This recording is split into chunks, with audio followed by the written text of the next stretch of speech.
This question comes from Sean from my Bible Made Simple newsletter. He asks this: are images of Jesus wrong? How can you make an image of something no one has ever seen? So to answer this question, it depends on what you mean by images of Jesus. Let me explain. In Exodus chapter 20, the second commandment that you can read in Exodus 20 verses 4 through 6 is essentially no carved images or no idols.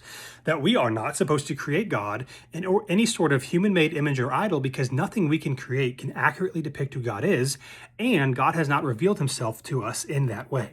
So for example, a few chapters later, you get the story of the golden calf, where the Israelites created Yahweh in the image of a golden calf. They were worshiping the true God, but through an image, and that was a violation of this commandment, because God is not like a calf with all the limitations that a calf would have.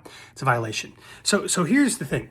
When it comes to creating an image of God, it depends. Are you talking about God the Father, or are you talking about God the Son? When it comes to Jesus, it depends on what you mean. Jesus, unlike God the Father, did come in human form, and so it would not be, strictly speaking, a violation of the second commandment to depict Jesus in the form of a man, because Jesus actually did reveal himself as a man. So this should be done tastefully and respectfully, but there's nothing wrong, so far it is tasteful and respectful, to create Jesus, to depict Jesus on the cross, to create a show about Jesus, and to actually depict Jesus, because Jesus has revealed himself to us in that way.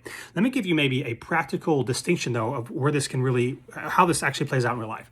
The Sistine Chapel in Europe, I would submit to you, this is a Protestant Reformed position as well. The Sistine Chapel is a violation of the second commandment, because painted on the roof of the Sistine Chapel, you have God the Father pointing.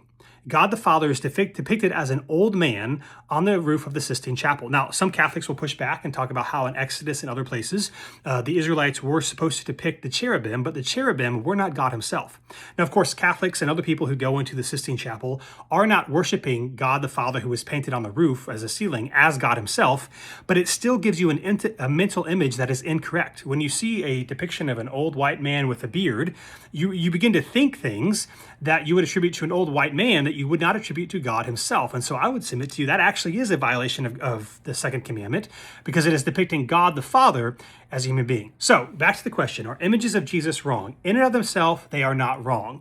How can you make an image of something no one has ever seen? Well, we haven't seen Jesus, but the biblical authors have, and they wrote about him, and we know for sure that he came as a human man. So images of God the Father, or images that we would make of God to worship, always wrong. Images of Jesus aren't inherently wrong, so long as they are tasteful and respectful.